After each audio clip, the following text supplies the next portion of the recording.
Hello,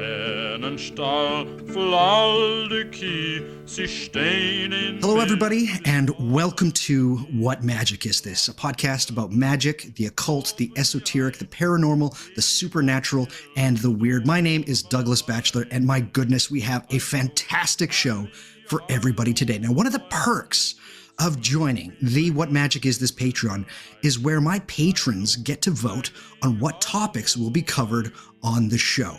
I am consistently surprised with what they pick. Today's show is one such surprise.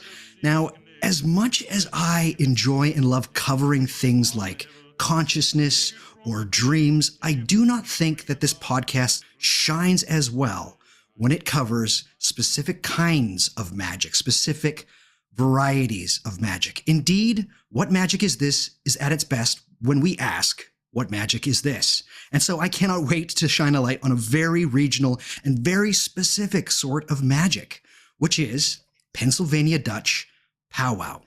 And we have not one, but two guests to talk to on this show. My first guest has, since 2010, done countless lectures and interviews about Pennsylvania Dutch powwow, or Braucherei. He is a Hexanmeister and faith healer who is always willing to share his knowledge and experience. I'd like to welcome to What Magic Is This, the powwow guy, Robert Matthew Phoenix. Robert, how are you? Douglas, awesome. Thank you so much for having me. This is really cool. Thank you. No worries. No, thank you for, you were actually the one that reached out to me and said, let's do a show about powwow. And I was like, I have to put it up in my poll. We'll see what people say. And the people voted. Out of 15 topics, this one came in number 3. So it's wonderful that they did that. Our second guest is familiar with many forms of spirituality and magic, including European cunning folk traditions, who, since moving to New England, has dedicated his time to learning everything about powwow. I would like to welcome the Powwow Doctor, Jason David. Jason, how are you? I am fantastic, Douglas. I really appreciate you giving us an opportunity to come on and share our passions with you. I can tell that both of you, I've gone through both of your websites and they're just wonderful, and I can't wait to get into it. But first, before we even talk about what it might be, the term powwow itself, where does this come from? There are a couple theories about why it's called powwow. And the most common theory is a book was written in the early 1800s eventually called The Long Lost Friend. It had several titles over the year: The Friend in Need, and The Long Hidden Friend, The Long Lost Friend. And it was picked up by many different publishers over the years.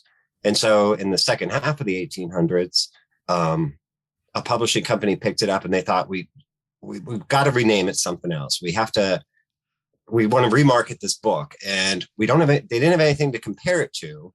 They didn't have any context. So they thought, well, these Native Americans in the area are doing these powwows, and maybe it's kind of like that. So let's call it Powwows or The Long Lost Friend. That was literally the title. And so some people say it was given by the English as a slur against it. But really, I think the strongest theory is the book publishing one.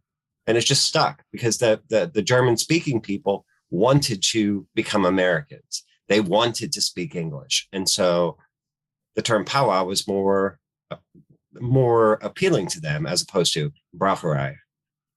And so it just kind of stuck, and they embraced the Americanized word, and here we are. For sure.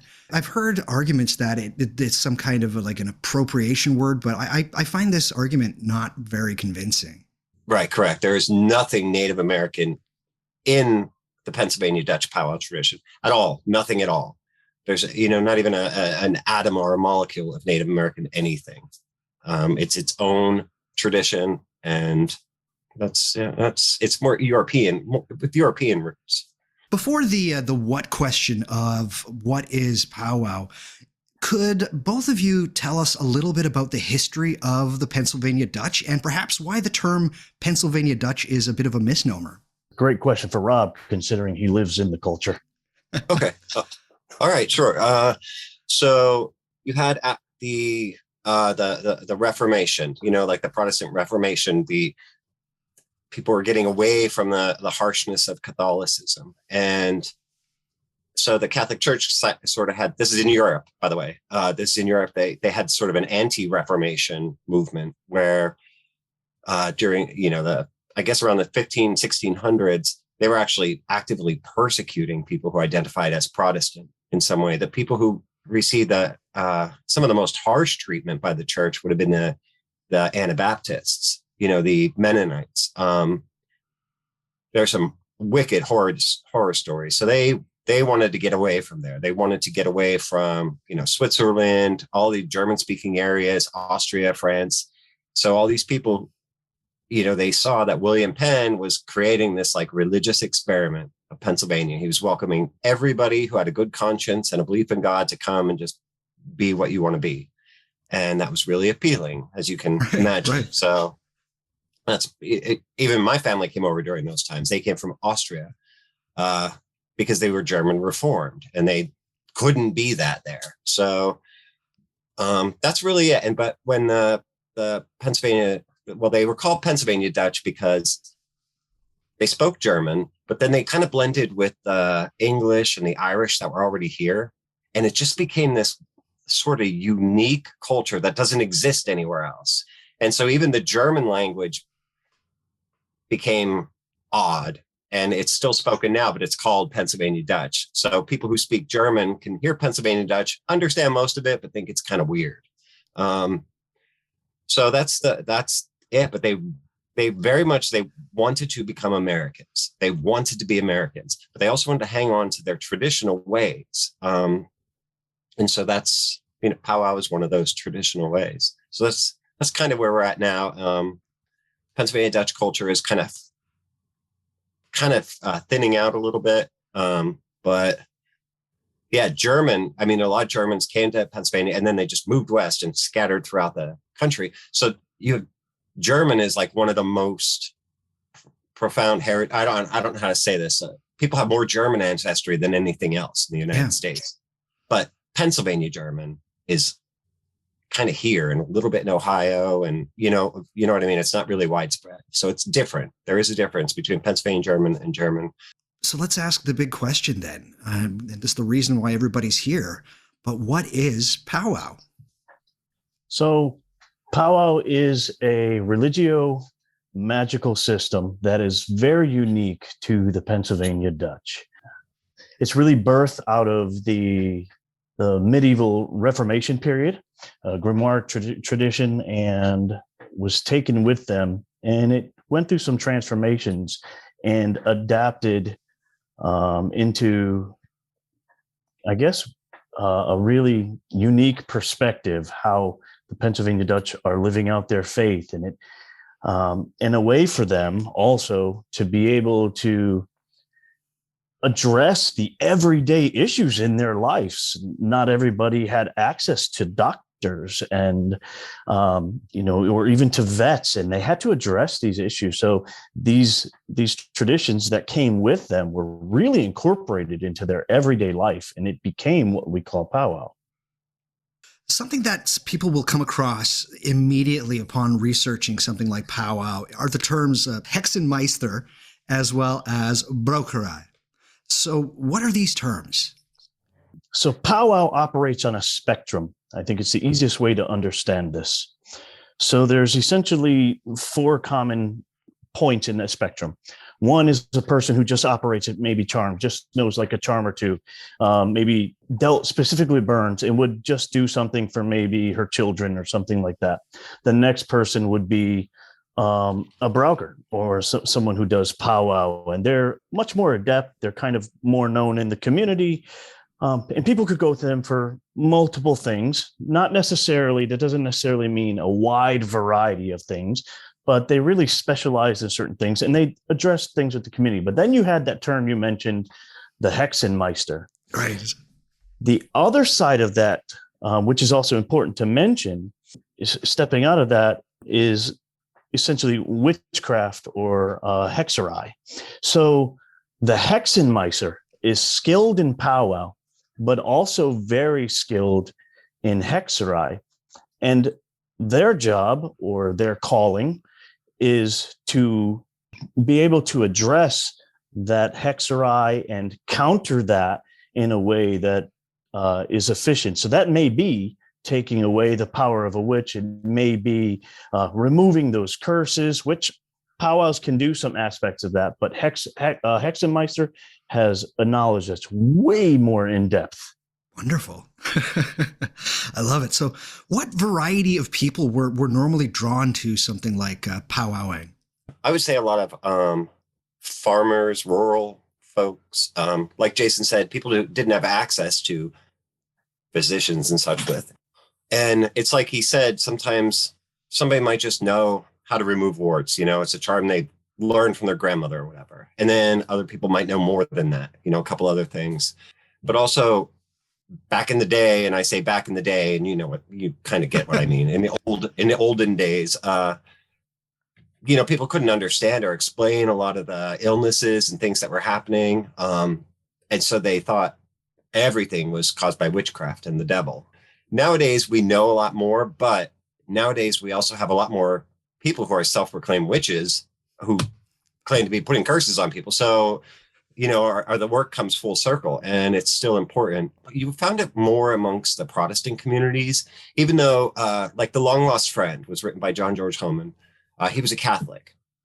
He was an indentured servant that came to the United States from Germany, but he was a Catholic, so he had a lot of Catholic elements into it. But subsequent printings of the book kind of removed a lot of the Catholic elements. But it was really more the Protestants, like the German Reform, the Mennonites and the Amish, even though they mostly are against it, you still found it in those communities. It was one time, to paraphrase somebody from a documentary, at one time there was a powwow on every corner. And it was just very popular up until like around 1928, 29, 30. And it just kind of went underground. But so, yeah, it was for the common folk. I mean, there were even ministers that were powwowers. So it was magic for the common folk. I mean, it worked, and people felt comfortable with it and confident, and it solved their problems. And here we are, still doing it. Would it be generational at all? Would mothers teach their daughters? Would fathers teach their sons? Like, was that something that you would come across? Yeah. Oh, yeah, definitely. A lot of people believed you could only teach somebody of the opposite gender, but then there are other families that it was taught like grandfather to father, you know what I mean? All down the male line or down the female line. And outside the family, it'd be taught cross-gender, male to female and so on. But yes, there's powwowing families. And then it's unfortunate too, because we're currently running a course, a 6-week course, and we have 2 or 3 of the students who had powwowing in their families, but like their grandmothers or their parents said, I don't want anything to do with it. And so it kind of stopped there, the worst. Yeah, I know. Well, we're gonna fix that. Is healing and helping others the main vocation of those who engage in powwow? Is that too specific an example to use? Or would you say that healing is the main part of powwow? Yeah, I would say healing and helping others. I mean, that is the heart of powwow.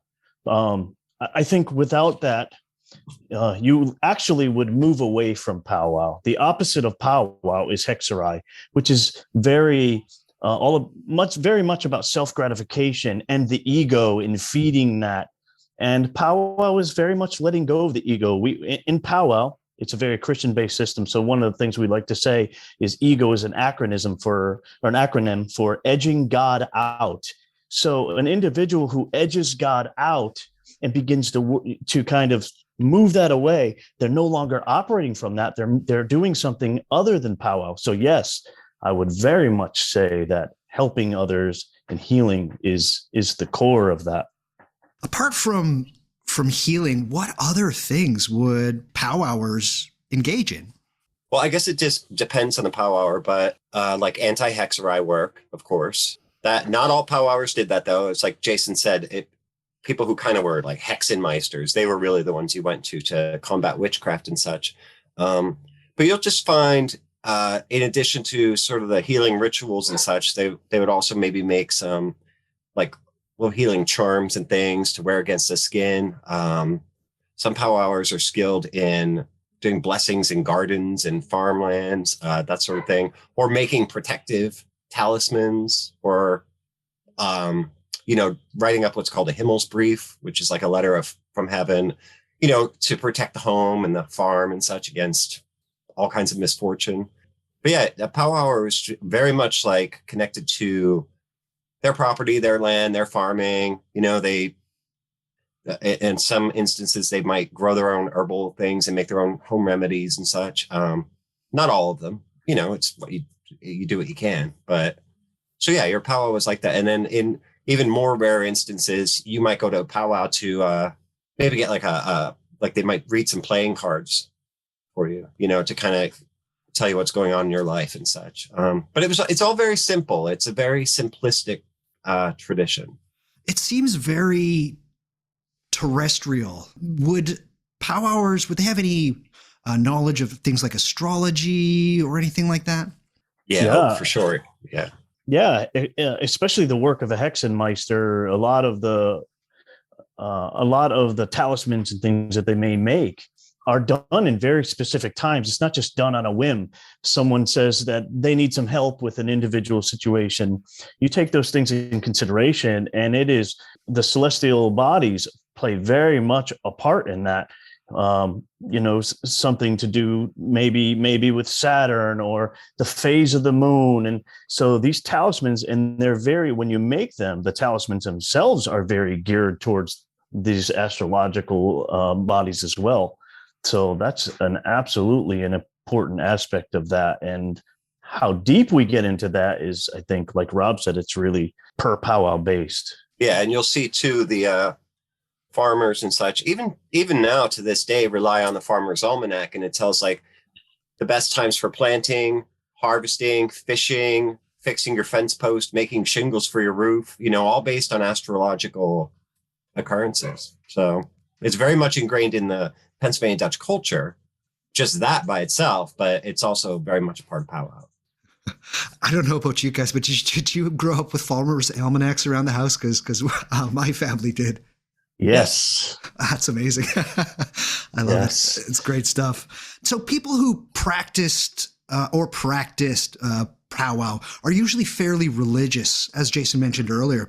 But usually magic is viewed as being tied in with witchcraft by the faithful and by those who are religious. So how did those who engaged in powwow get around this? How would they be able to say, like, what is occurring out there? That's witchcraft, but what I'm doing is different. It's powwow. It's somewhat beneficial. There's multiple avenues to go with this, but we have to keep in mind that powwow as an expression of one's religious faith, it is, when we talk about the religious faith, we're talking about the faith of the folk Christianity. So it's not necessarily this thing that has been birthed out of any particular denomination or any particular church in general, but it's legitimately how the individuals express their faith. So we also have to keep in mind historically that there were many times that these individuals couldn't go to church. Either the church is too far, they didn't have that ability. So this is ways that they begun to work that and work that into their lives. So that's one aspect. I would say the other aspect, or tying into that really, is the context really.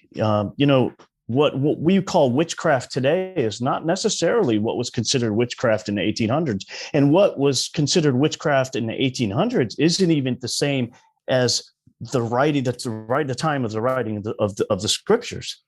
So we have that aspect to also look at. There's a cultural element of that, of how did the Pennsylvania Dutch view, I think is a larger question. How did they distinguish themselves? How did they distinguish between what's witchcraft and what is not witchcraft? I think that's something that maybe Rob might even want to touch upon, being that he's in that culture. So right. I think it'd be great coming from his mind. Well, I can say that, yes, what Jason said is correct. And maybe to put it in more simple terms, because Jason just has this like brain that just spouts all this intelligent stuff. The word magic is not a favorite word in powwow. Some of us use it, some of us don't. But for the most part, people would not consider what we were doing as magic. Like powwowers themselves would say, I'm not doing magic, I'm powwowing, I'm trying. Because we believe that we're doing exactly what Jesus did when he walked the earth. He healed people, and he healed them. You know, when you read in biblical, you know, in the scriptures, Jesus kind of always rewarded the people who had the faith. You know, your faith has healed you. Oh, you have great faith. I have not seen such a thing. You're healed. Paraphrasing, obviously. So we see what we're doing as doing the work we're supposed to do in the Great Commission. Jesus said, you know, go forth and heal the sick and, you know, cast out demons and cleanse the lepers. Yeah, and that's what we're doing. And one thing that's very, very important to understand about powwow is that we're doing it. We're going through the motions and doing the rituals and such as laid out by the ancestry of powwow for several hundred years, but it's God that does it. We do all the motions and such, and that's our way of saying to God, here's what we need to do, and then God makes it happen. So we always say it's not me. I have no power. You know, it's all praise, honor, and glory go to God. So we're not always calling it magic. We do sometimes say the word magic. We say folk magic, you know, because that's what it is. But right. There you go. To make a long story even longer, there you go. It's been said that the most important document for powwow is the Bible. How fundamental is the Bible itself, the words within and the actual book? So, yeah, essentially, I think first there are some powwowers that only powwow with the Bible, and there are some that use other texts. However, if you're an individual at this time where you can't really get to church and this is your source of knowledge, you know, it's the Bible that validates everything that we do. A lot of what Rob just previously talked about, actually, a lot of what we do comes directly from there. How would we know without that text to lay hands, for instance? And there are many other aspects. There are certain charms that come out of that. I think that's an extremely important document for sure. I don't think, however, it's the only document. Definitely. We'll definitely get into that. And I would just like to add too, that this is where our belief comes from. Mm-hmm. This is the foundation of our belief. If we don't believe in God, then our powwow is BS. We're not doing anything. We're just saying words and we don't believe in anything. So without this, it's no good. You're not powwowing unless you have this belief. So it's kind of like your constant companion. You know what I mean? And you'll see us, at least people in the specific line that we practice at powwow, we will always have our Bible with us. Because without this is the foundation of our belief. Got it. Wonderful. Besides, say something like the Bible, what are the other larger influences on powwow? Would some European varieties of what we're going to say is folk magic, would that have come as well with the Pennsylvania Dutch, or what became Pennsylvania Dutch? So what other influences were there? There were definitely shared influences in there with cunning folk, for instance, things along that line. But other European, grimoires that powwowers may use, like the Romanus Buchlein or the 6th and 7th books of Moses, which is a little contradictory to some folks. Albertus Magnus, Egyptian Secrets is another. And these are really shared often in different European cunning folk traditions or cunning traditions. So we do see a lot of similarities in that. So those things would definitely be influential to probably not only our powwow, but historical powwow. Right, correct. They before everybody came here in Europe, you would have found like the more Protestant areas and communities were more open to having these grimoires circulated. In the heavily Catholic areas, you would not have seen that. They would have burned those, destroyed them. Right. So because of that, especially like with the Anabaptists and such, they brought those books with them.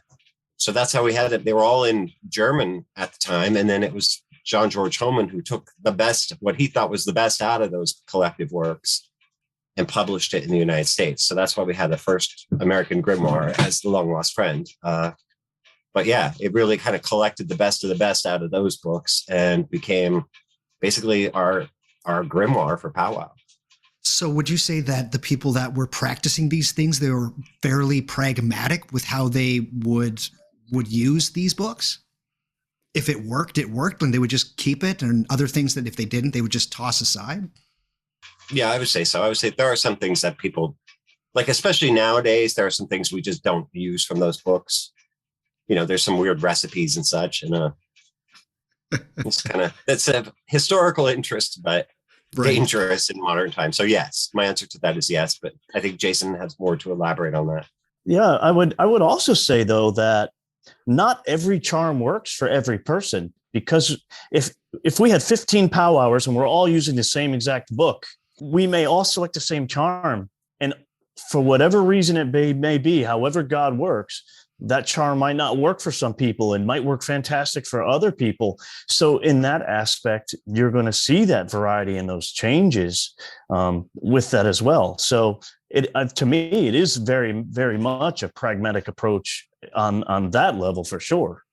Anybody who looks at something like a powwow, or even just does a little bit of research on the Pennsylvania Dutch, they will come across these very beautiful and usually somewhat circular symbols. They're just all over the place on barns. I had a member of my Patreon who was remarking that when he was in the area, he would see them on signs, on like street signs and things like this. So these are called hex signs. But what are these hex signs used for? So originally they were just stars, flowers, pretty basic signs on barns, just kind of as a decoration. And then it was I think the 1910s, the 1920s, I'm not really sure. There was some sort of a journalist here writing an article about Pennsylvania German culture. And they thought, what are these signs? Are these like witch signs or hex signs? Or you know what I mean? This journalist made up the term, and they were like, no, they're just for nice. But Pennsylvania saw a tourist industry building to see these Pennsylvania Dutch. They wanted to see what the Amish lived like. They were like astounded by these Amish people and Mennonites. So they would come here to look at them. And a couple of artists, yeah, let's cash in on that and let's make them something. And so they started making them with all these talismanic meanings. And now this is 100 years ago. So over time, because they were given these talismanic meanings and magical, people assumed that powwowers used hex signs in their magic. Nowadays, I mean, I love the hex signs and I love the meanings to them, and I have them all over my house. And so I have been known to use them in my powwowing, but it's not traditionally a part of powwow. But yeah, they just became a big tourist thing, and they're still a big money spinner. So there you go. Wonderful. Yeah. One book that we have brought up several points already, and it is intrinsically linked to powwow. It's, as Robert said, it is where powwow got its name from, is a grimoire called Powwows or Long Lost Friend. So what can you tell us about this incredible document and its author, John George Hochman? I pretty much said all I know about this guy. He came from Germany. He was an indentured servant, which means he had to become somebody's slave because they paid for his passage to get here. So he worked off his debts over time, and then he started writing. I think he started drawing like birth certificates or something. Yeah. And then he started putting little booklets out there, and then just eventually put all these things together into this one book called The Long Lost Friend. And again, at the time, it was not called powwow. Nobody was using that word powwow. But he doesn't even call it Braucherei either. He says, if you believe in God, this is going to work for you. It's for everybody. So the book is it's almost controversial though, but it's been in continuous print since 1819. So that tells you the staying power of this book. And over time, it's been changed a little bit. Things have been altered. It's been retitled many, many times. But it's huge influence because it is like the first American grimoire. A lot of people look at it now and think it's outlandish or ridiculous. But the thing of it is, in the powwow tradition, we understand a lot of those rituals and charms are so much more than what you see on the page. And that's one of the things we're discussing in our course. And I think it's intentional. I think some things are intentionally written like that. But if you're taught by a powwower who knows, they learned it from somebody who knows. And so we understand that a lot of those things, yes, they look ridiculous on paper, and you read it and you think, I'm not doing that's dumb. That's not going to work. But we know how they really work and what to really do, and the movements and gestures and such. So it's a very cool book. It has a lot of information in it. And when you look at it, you think, I don't even know what to do. But he actually does have all the instructions hidden throughout in various places. So anyway, I love the book. I mean, it's people carry the book with them to protect themselves from bullets and everything else. I mean, it's so ingrained in our culture, and it's very much the really kind of like the beginning of the powwow tradition here, at least in my opinion. Its popularity really speaks volumes, because it's really crept into not only the foundation of powwow, but we find this in hoodoo. We find this. And so in North and South Carolina, we have a tradition that's very similar to Pennsylvania Dutch powwow, which they call using. And it's a large part of that as well. It's practiced a little differently, but it's also a large part of that and countless other American folk magic systems.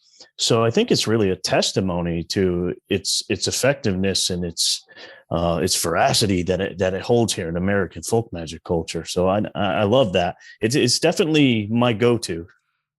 For sure. If one was to just take a cursory flip through the book, they would see things like how to stop a pregnant woman from vomiting by using catnip or something like that. But what kind of, we're going to use the term folk magic again, but what kind of folk magic and or spells will one come across when they flip through this notorious grimoire? We in our line really love to use the word charms rather than spells. For sure. It's kind of a little bit of a separation. You can find, we can find anything from curing Sweeney in animals, for instance, which is kind of like the shoulder muscles of a horse or a cow, and things really just dwindling away, which is a major problem. We can find how to stop bleeding, to take the fire, the hurt out, curing warts, to creating different plasters for mortification. It's very, just for such a small book, the amount of in variety of material that's in there is so vast. And the interesting thing about it is Homan says that what can be done with an animal can be done with a human. What can be done with a human can be done with an animal. There are some things that we may choose to not, get involved in, but yeah, so it really has a wide approach, which is fantastic in my opinion. I have to ask you both, and maybe we might need to speculate a little bit here, but why do you think that The Long Lost Friend became as popular as it did? Because it is, without a doubt, like the American Grimoire. There's nothing that even comes close to The Long Lost Friend. Why do you think it would just, it's 200 years and it is still around? Well, I can say that I think it's because people were allowed to have it here. We were allowed. Yeah. The church wasn't going to come and cut your head off and, burn your house down and farm and such. They weren't going to seize your property for possessing this book. You were allowed to have it here. Pennsylvania allowed that. And most homes had a copy of The Long Lost Friend. They had a Bible and a copy of The Long Lost Friend, even if they weren't powwowers. Just everybody had it. Everybody had it because it was useful. They were finding things in it that they could do. So it was useful. It works. And they were allowed to have it here. And I really think that's such a huge part of it. That powwowers were always allowed to be powwowers here. It was never a secret. It was never, it went through a bad state, in the late 1920s for a little bit, but it's still going strong. Can I ask what happened in the 1920s? The Nelson Raymeyer, he was a powwower. He was murdered. Oh, that's right. Can you share? Because this is a very interesting story. Can you share this story? You know what? That's a whole other episode I think you should do. I think Rob is the man to do it with, though. Okay. Yeah, Yes. a whole other episode. Okay. Yeah. So there'll be a little bit of information in the show notes to this episode. But yeah, it is an incredibly interesting story. But yeah, we'll definitely try to touch base on this sometime in the future. Yeah, we can link. There's a documentary made. We can link to that. Hex House. Yes. Very, very good documentary. The Hex Hollow. The Hex Hollow. That's the one. Jason, you mentioned a few other texts that were fairly important to powwow, things like Egyptian Secrets of Albertus Magnus. But what do you think it was in these books that made it attractive for people to use in powwow? I think there's multiple facets to it. One, it worked. For whatever reason, it worked.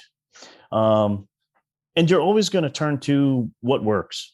So, number two, there weren't very many stipulations attached to these. Like, I didn't need to be initiated, and we didn't need to have tons of materials. It's what you had on hand, really. You didn't need an extensive knowledge either. You didn't have to have this enormous grimoire knowledge. You didn't need to be skilled in ceremonial magic and these really elaborate rituals. They were very simple, easy, and practical. And I think that's the key word for me, is with all things powwow, actually, is it's practical. That simplicity is just so sweet. It's what makes it effective and easy to grab onto and likable. And it's easy to remember because of that.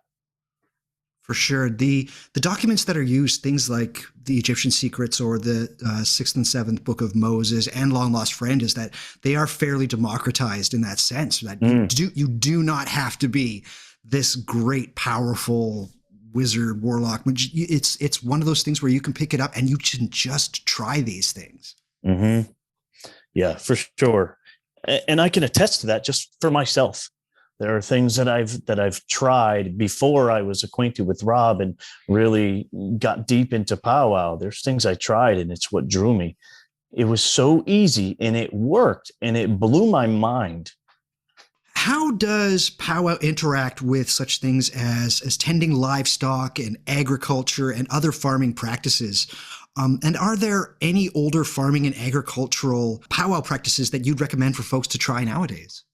One of the biggest things is like animal husbandry is it's a thing all its own, but you can find a lot of astrological stuff, based on like how do you tend to the animal's certain needs and such things, and when to purchase feed and everything. It's all astrological.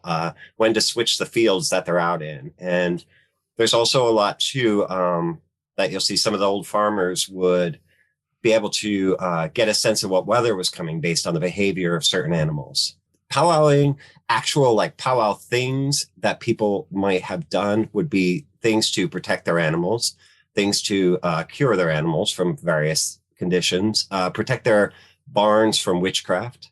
And you'll find in Pennsylvania, they're finding all, so many old like rolled up paper talismans and charms hidden inside the barns to protect from witchcraft. They would put on there actually, I don't know what they were called, witch windows or something. It would be, you would see actual windows, and then you'd see several that were painted on the barns. They don't open. And that was thought to trick the witch would try to fly into it and, hit the wall. That's awesome. Yeah. So, and then of course the hex signs in the past 100 years, to protect the animals, to protect whatever, the livestock, the farmlands, the grazing fields and such. So there is a lot. And again, a lot of this came with the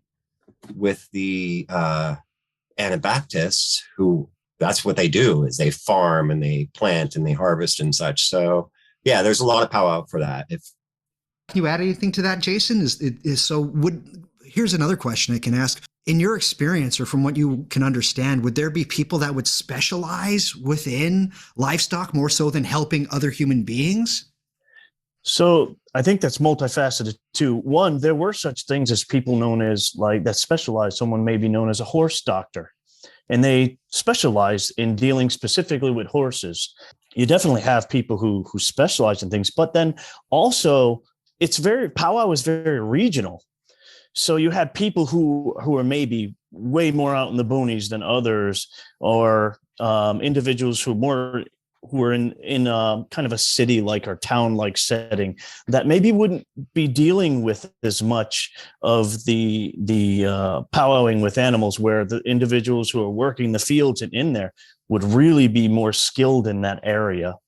In our line, for instance, even though it's modern day, we do some animal work, but we don't do a massed amount. We don't really have opportunities to go out there and, deal with Sweeney and horses and cows and whatever. So it's not something that we experience in our area, which is Cumberland County area for Rob. So yeah, so there's definitely the specializations. It's regional and need, and then people who just worked in that. For sure. I have to ask the question, and perhaps you guys can elucidate on this, but I know from my studies within European cunning traditions that there would be certain areas that would be somewhat notorious for people that would specialize in a certain kind of cunning tradition. Would this happen as well within the area of Pennsylvania and even like New England, the whole area in general? Was this something that would happen? Like certain towns would be known for having somebody that was very efficacious in a certain kind of powwowing? I can speak a little bit to this. The powwow is kind of territorial in a way. We all kind of respect the other powwowers, and we don't tread in their areas. It's just like this unspoken thing. It's not written down that anybody needs to do that. It's just what we do. So whereas you find people like in Berks County, they have a lot older lines of powwow there. And that's very much more farming and more agricultural based. Whereas here, where I live in Cumberland County, I live very close to the state capitol. I work in the state capitol. And it's very much built up. There's towns and cities and such. So you'll find a lot of the history of powwow here was people who owned, they would hang a sign up. They were like professional powwowers. And because there was a lot of that competition, you found a lot of the powwowers were functioning almost full-time as Hexanmeisters, because it was just like powwowers crossing the line to defeat their competition. And you know what I mean? It was kind of ugly for a while, but how American. Yeah, it's very American. Very American. Well, yeah, so definitely, depending on the area you were from, you might be from a certain line that specializes in like agricultural things, or you might be from Philadelphia where you actually have an office and people come and make an appointment for you. It just depended where you were from. So hopefully that answered your question. For sure, it did.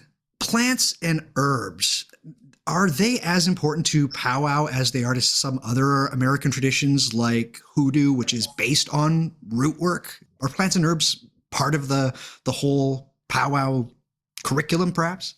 No, just unless you choose to make some home remedies, which I do. I make some home remedies, but certainly speaking from a magical perspective, you see a lot of that in like hoodoo or whatever else. I don't know a lot about hoodoo, but I do know they use a lot of, this is for happiness and this is for protection and this is for love. So you don't see a lot of that in powwow. No. Oh, that's very interesting. Do you have any reasons why that it was just more about that they just didn't see it as beneficial, or is it just one of those things that just never picked up? Yeah, maybe they didn't know that plants had these properties or something. I just don't know. I mean, there's so much out there now that's kind of like silliness. So it's hard to say, but I don't know. I don't know what the answer to that is, to be honest. I think it was more, they needed what they grew. They needed it for practical purposes, to make medicine or to eat their food or whatever. But so there probably wasn't a whole lot of wasting it on. Right. That actually makes sense. Yeah. Yeah, that actually makes sense. So could you, both of you, if you can, could you take us through what would happen, say, if somebody was to visit a Hexanmeister and actually ask for their services, or like even now, like contemporarily, like what would you guys do if somebody came to you? We would probably have similar but different approaches, dependent upon the needs. But I think first and foremost, the answer to that question is really dependent upon what they need. A lot of the work in Hexanmeister work deals specifically with curses and dealing with that. So the most of the people that will come around in modern day times, those are the things that we're dealing with. So usually we have a conversation beforehand. They reach out, we have a conversation beforehand, and depending upon that situation, they may come for a reading, for instance, and we can begin to do some diagnoses from there. And then dependent upon what that outcome is, we can then develop kind of a plan, and maybe I'll need 2 weeks or so, or something along that line to deal with, to create some sort of charm or amulet or whatever, according to whatever celestial bodies are at that point in time that I need. So, we can't just always make those on a whim. So we'll have that time will come, the client would come, we would go through our powwow ritual to be able to remove that curse. We would have this material ready for them to be able to take back, because one of the important things, okay, the curse is removed, the hexerei is removed, but now what? So we need to give them something that will aid them in not just walking right back into that and, immersing ourselves into that again. And then at times, we may have to even deal with something a little further, perhaps taking the Hexan's power away from them. And that's a whole nother ritual in itself that doesn't necessarily involve the client. That's something we do on the inside, but there's not a cookie cutter methodology for a Hexanmeister. It's very personally based on the Hexanmeister, on the situation at hand. So we'll see how Rob answers. Rob, before you start speaking, one of the more interesting things that I read on your website is when somebody comes to you, you say that you first meet them on your porch and you get them to face east. Is there some kind of like a regiment that you personally go through? For any healing, I always try to follow that traditional way of having them seated facing east, just because it's the direction of sunrise, and but yeah, I guess that's really it. I try not to make visits to like a social event. I try to keep it no nonsense. Like they come, I do what I need to do, and then then off they go. I can't really say there's a set thing to because every situation is different. Right. But getting back to the Hexanmeister work, there are some pretty hardcore things that we know how to do. So it's definitely not the kind of work that is for everybody. But I will say that nowadays, if somebody contacts us and says, I just feel like everything's bad, and I have this enemy and she's a witch or he's a witch, we believe them because there are more people as witches now than there ever were in history. If there ever even were so many back then. But now there are, definitely. You can look, you can find them online, you can find their curses and everything else. So there are people out there doing stuff. So if somebody says, I feel like I have a curse on me, they may very well have one on them. So we err on the side of caution and we believe them. And we do what we need to do to get rid of it, protect them. And then if it's really bad and we feel that this is a problem, this is an individual that needs to be stopped because they are a threat, not our client, but the person harassing them, they are a threat. We have things that we can do to stop them from being a threat. But yeah, it's pretty hardcore work though. So it's not common and it's not for everybody. No, sure. That's all I can really say about that. Do you have any personal favorite stories involving powwow, like yours or otherwise, or stories of figures, real life figures that maybe you could share with the listeners? I mean, I have kind of a story about how I learned how to do the card readings, or what inspired me to do the card readings. I don't like to talk too much about the things I've done because I feel like then it's like ego in there. But years in the 1990s, I went to a powwow in Franklin County, and because she was doing playing card readings, and you had to make an appointment. She had a waiting room and then an office, and you went into this office and she put a tape cassette recorder on the desk, on the table between us. And she just started throwing out the cards. And while she's throwing out the cards, everything's just coming out. She's just, you're young and maybe you're in trouble right now and things are not looking good. And there's a girl with brown hair that wants your interest, and may God have mercy on all of our souls in the name of God the Father. So there's prayers interspersed with whatever was coming out. and she threw out every single card on the table and then swept it all up and pressed stop. And I had to give her $5. So then I listened to the tape, but I was so inspired by that. I was so inspired by how she did it and just how the prayers were interspersed. And I thought, she is really something. And I listened to the tape. She didn't get a single thing right about me, nothing. And, but it was worth it. It was worth it because it was only $5, but it was just so awesome to hear her. And just, I don't know, it still affects me to this day, just remembering just how she looked. And it's like she wasn't really there with me. You know what I mean? She was just in her own sort of haze. But yeah, she was dead wrong. But it inspired me to develop my reading practices from that experience. So that's probably the most influential story I have.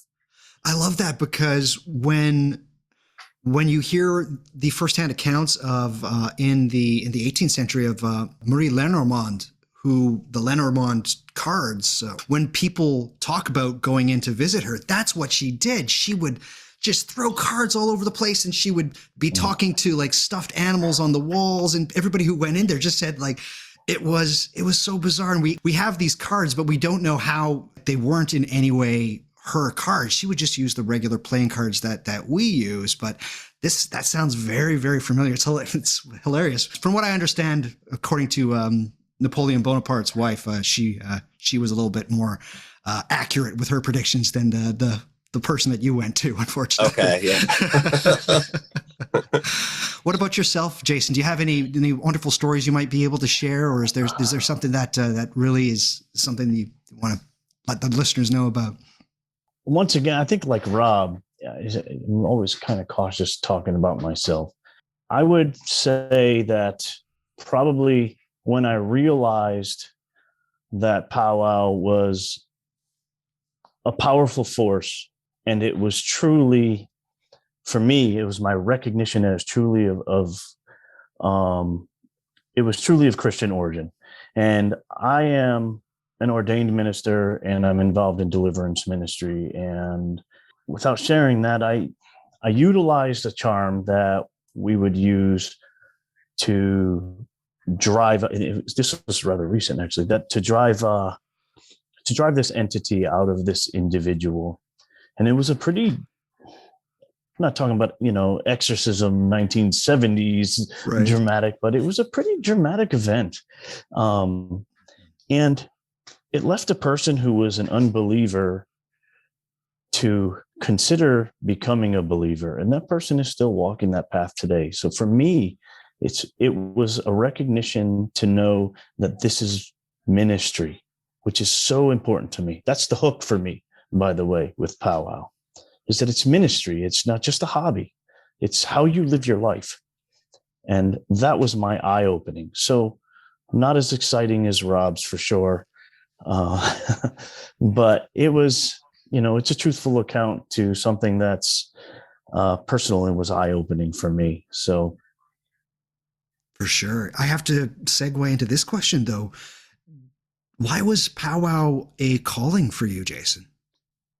It allowed me a secondary avenue to take the faith that I have internally and bring that out externally.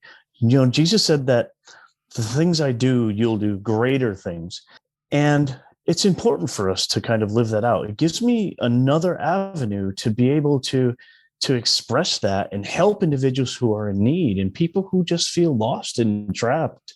So I guess that's how I recognize it as my calling. If I were to answer, why is it my calling? I would say because it's what God called me to. I mean, that's just a simple answer for me. In short, it's another avenue that God had called me to minister in. And as opposed to ignoring that, I jumped in head deep, and Rob was there to teach me how to swim. For sure. But I have to ask, because just from glancing at your webpage, Jason, mm-hmm. you were also interested in Buddhism. You've been interested in European. And so how did this rise above all of the rest? Wow. So I spent time as an Anagarika with the Mahabodhi Maitre Mandala and the Mahabodhi's seminary with Shanshin Dashi, who was my teacher in Dharmakara Bodha. And through that, I experienced a lot of occult activity and things that I've just never imagined, really, some really amazing things. And it set me on this path. But as a Buddhist, I had some questions that, like, how do we get here? And the answers for me just weren't satisfying. And I was a lot younger also, so perhaps I didn't grasp them as deeply as I would have being more mature. So I began to press on from that point and begin to search other traditions. Eventually, I came to the English cunning folk tradition, and it involved the answers to the things I was looking for. It involved Christianity, which I was just getting deeply involved with. It incorporated that, which became something that was very important to me. And it was actually through the English cunning folk tradition that I became introduced to the notion of Braucherei. Something I stumbled across in reading. And at the time, in 2001, I went to North Carolina and really began to just research this like crazy. And I found that this was a tradition that was active in North Carolina and South Carolina. So I started asking questions and learning more and more.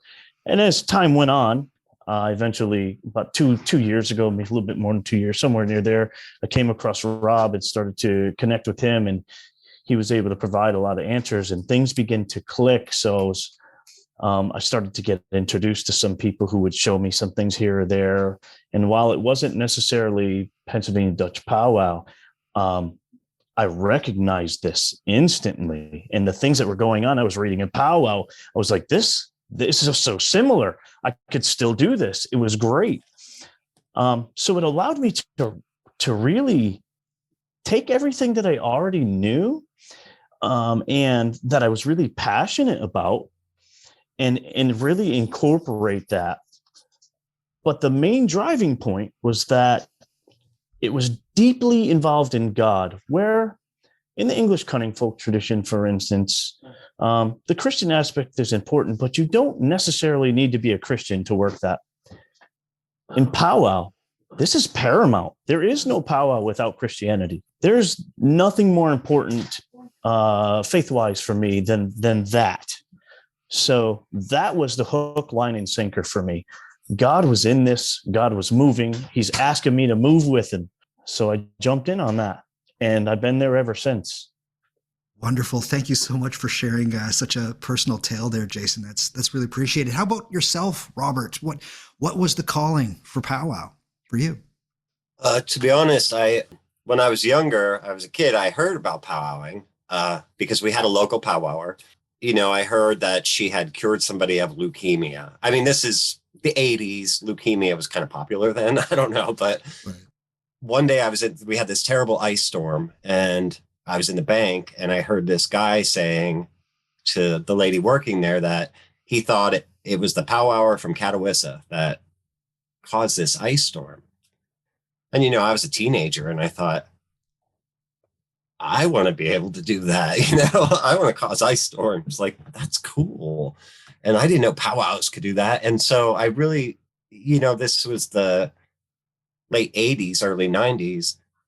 There was no internet. There were no books. There was nothing I could do. You know, when I finally did start connecting with people in the 90s, like towards the end of the 90s, there was a little more information out there. And so I started connecting with these like magical people that were, you know, supposedly teaching me powwow and such.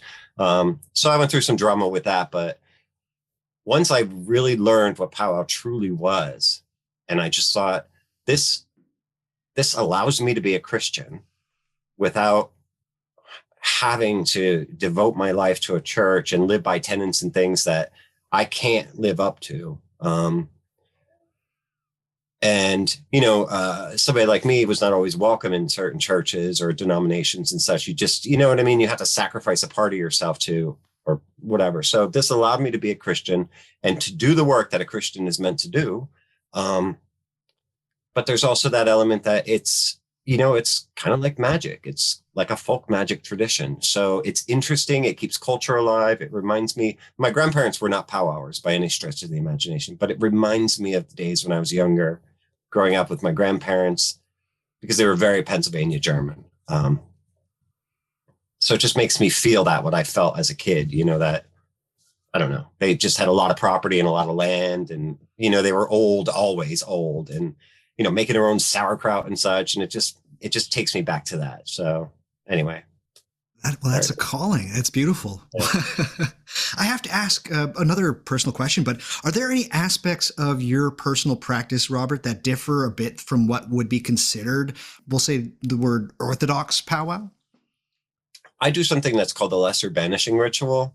It's from the what are they called? The Golden Dawn. Hermetic Order of the Golden Dawn. Yeah. Yeah. So but it fits very well with powwow. I mean, I do it privately. It's just my own kind of thing, but it fits very well in powwow just because it's Judeo-Christian. It's not anything else. That's really it. But also too, I think the idea of like, I'll try for anything. I'll do curse removal, make protection charms. I've drawn hex signs. I'm terrible at it, but do healing work. I make herbal remedies. Like, I try it all. And that's not very common. It was more common for somebody just to, they can get rid of warts, go see her. That's what she does. So yeah, I try it all. So in that sense, that would be different. But the people that I've trained and are training now, I teach them to do it all because I think it's important to keep that going, keep it alive. Sure. Jason, what about yourself? Do you do some other things? I know that because you've mentioned that you have a wide experience of other traditions. Do you throw some of these other traditions in with what you do with powwow? I think there's two things that would probably is not necessarily typical for some powwowers, but for me, like I said, I work in deliverance ministry, and powwow has become very much a part of that for me. So that's something that is probably slightly uncommon for most individuals. When I deal with those things, a lot of powwow is incorporated into that now. And I think probably the incorporation of some of the things that I've learned from my English cunning folk days. And there's some things in there that I still utilize. They are not Pennsylvania Dutch powwow, but they work well for me. So I'll draw from that toolbox if I need to. If someone were to ask me, is that powwow? I would say no, but it is very similar. If you didn't know, you might be like, that guy's kind of like a creepy powwow. Like maybe I would do some sort of healing that involved bringing some sort of large string to a grave, wrapping it around the grave, or, something along that line. That's not typical in powwow. So yeah, I would say that's probably my own personal practice. And it's probably not something that I would teach another individual either. If I was going to teach, I would teach pure powwow. For sure. So I have to ask, and this is the question, does one need to be Pennsylvania Dutch to engage with powwow, or even things like the charms that are within the long lost friend? Who's powwow for? Is it for everybody, or is it somewhat selective? I would say it's for everybody. If you look at the source materials where powwow comes, especially like Albertus Magnus or even Long Lost Friend, it's just, this is written for those it was meant to be used. Those books don't mention anything about having to have learned from a opposite sex. They don't say anything about you have to be Pennsylvania Dutch, because they didn't come from Pennsylvania Dutch sources. They came from Germany, and German speaking lands. I would say definitely not. I mean, I know people who are not Pennsylvania Dutch, and they're doing just fine as powwowers. Me. Yes. The requirements are, Christian and, a belief in the Holy Trinity. It doesn't, your denomination doesn't matter, but I think there's also what goes along with that is a very, like a respect for where powwow comes from, what powwow really is, the culture that really brought it into existence. That, once you start taking bits and pieces out of it and twisting it to make it your own thing, then you don't have the respect element anymore. And, that's where I would say, that's not okay. But I'm not the powwow police. So although people think I am. Jason, for yourself, you say you're not Pennsylvania Dutch, but it fits like a glove. Why do you think this is?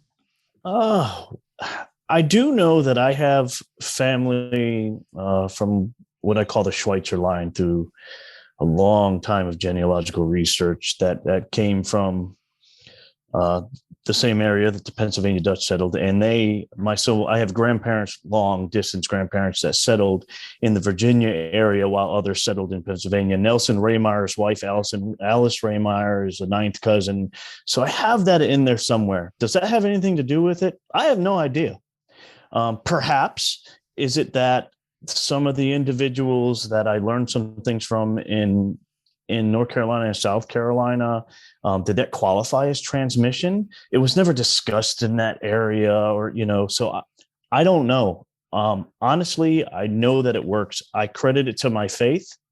One of the things I like to say is, it's very much like driving a car. You may have the car, like the Grimoires and all those kinds of things, but you still have to learn how to drive. You have to learn the road signs. And so for me, I think I had the car, and then through some research and finally encountering Rob, I always say that Rob is the one who's taught me how to drive.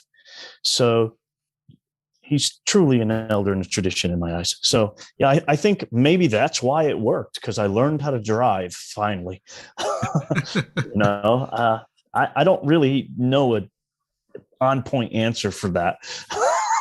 For sure. I love it. So I have to ask, for yourself, Jason, what do you think the future of powwow is? Well, I think our hope is that as powwow becomes less obscure, and I hope it continues in that direction. I think this group that is in the class that Rob started is really testimony to that people have the interest and they want to know what real powwow is. They're seeing misinformation. They want that corrected. So I think that there is real hope for individuals who will step out and speak against the misinformation and correct that and present powwow in the light that it should be presented in. So I definitely see that happening. I think the group of some 50 folks we have going on in the class will be absolutely be part of that. My prayer is that it doesn't go in a direction that, for instance, hoodoo and conjure things went in, where it's just picked apart and appropriated and turned into something. I am not Pennsylvania Dutch. I'm not going to say that I have some long stretch ancestry from that and make it this thing that it's not. Like, I want to represent it in its truest light. And I really see a group of people who have that interest, and I believe that they'll continue to spread that truth as well. And powwow will grow in that area. And as the misinformation presents itself, more and more accurate information will be put out there. Wonderful. What about yourself, Robert? What do you see the future of powwow being? Well, I think a lot like what Jason said. I think we're going to see it leaving the realm of academics and just historical books, and you're going to see more people actually doing it. And we can tell you right now from the course, we have 23 people who are going out there now to do this. That was, several months ago, these people were not powwowing, and now they are. And it's beautiful. It's awesome to see it and how much they've taken to it and how passionate they are about it.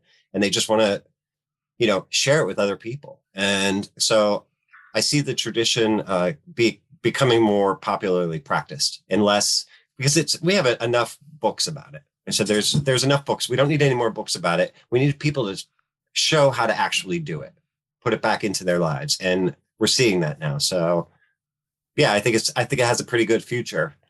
I'm feeling good about it. Wonderful. That's what I was going to ask is everybody optimistic? And Yeah. I truly hope so. That's wonderful. Thank you so much, gentlemen. So I need to ask you, you've brought up this course. Is this something that's going to be ongoing? Can you let me know what's happening in both of your lives? What's going on in your world? The course right now is, it's a 6-week course where just about Monday will be week 5. So it's kind of a once and done thing. It was because it came out of the need. I was trying to teach people powwow over the years and I was rubbish at it. So finally somebody put this idea in my head, like, oh, if you had a Zoom course, I would totally sign up for it. And I thought, I'm having a Zoom course. And it's awesome because we have 50 some people in the class, and it's a really good way to do it. It's a really good way to present historical information and everything else. So that's going really well. And it's a lot of fun. Speaking of books, because we don't need any more books, there's a book coming out this year by Llewellyn. I have a chapter in there about powwow. It's the Book of American Folk Magic, I think it's called. But that's going to touch on all different American folk magic traditions. So I have that coming out. That's all the powwow stuff I have going on right now, besides my website. And, you know, I also have a career. I'm an accountant, and I have a family, a spouse and a son and everything. So we're busy with that. And let's hear what Jason's up to. Yeah. So as far as me, I'm definitely active in the course with Rob, like he said. So that's a large portion. Doing my website, I have some more writings which are fixing to come out. My website's rather young. So maybe October, September-ish area, somewhere around there. But so it's fairly new. So I still have new things being put out on there. In the coming weeks, I will have a YouTube channel up, which will be able to kind of work in tandem with Rob's, I guess.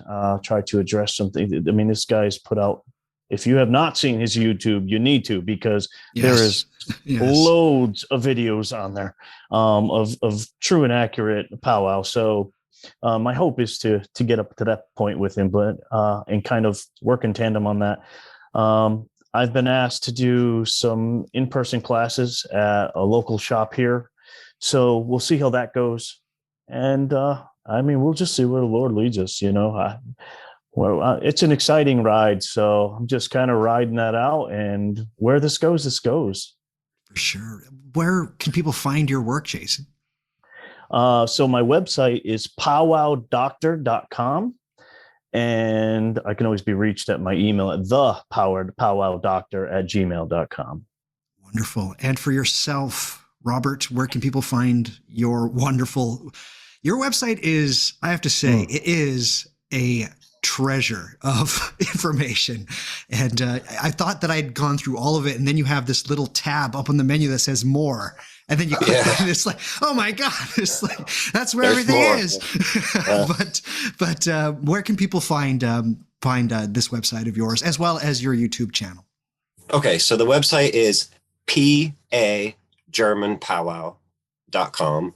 I started that website in 2008, by the way. So it's like 12. I don't know. I don't know what the math is. I'm an accountant. 14. And, yeah. And the YouTube channel, it's called The Powwow Guy. I'm not real tech savvy. I'm not sure how to tell people how to find that. You just go to The Powwow Guy and you'll find my videos. Yep. Yeah, the videos are fun. And I've written a couple of books, but really my life's work is that website. So for sure, that's the best place to go. And those videos. Definitely. Is there any chance of another course sometime in the future, perhaps? I don't know. I thought this was going to be a once and done thing, but now I see the response to it, and people that have heard about it from me talking about it said, I didn't know you were doing a course, because I didn't advertise it at all. Right. So I thought, maybe next year. I don't know. I'm hoping. My hope, though, is that some of the people that come out of this course, like Jason, do the next one. You know what I mean? For sure. Just carry it on that way. Wonderful. I hope another course happens. I'll just say that. I'm not gonna try and beat around the bush. I hope that there's another course at some point in the future. So yes, more than any other episode, please head to Robert's as well as Jason's website for this one. The information there is so vast and it's wonderful. The links to the website will be available in the show notes at whatmagicisthis.com. Also on whatmagicisthis.com, please check out my Twitter account, as well as my Instagram account and my Facebook account. I'm fairly active on Twitter. The other ones, I'm not as active, but I am trying to be a little bit more so. But it is tough. I have a lot of things to do. And keeping up on the social medias is fairly near the bottom of things that I have to do. But I try to, pop by every once in a while and say hello. Do you enjoy the show? If you do, please tell a friend, and perhaps they'll tell a friend, and that gets this whole word of mouth thing going, and that is a wonderful thing. If you enjoy the show, also, you can leave a review for me on either iTunes or Stitcher, and I believe even Spotify has a little star clicky thing.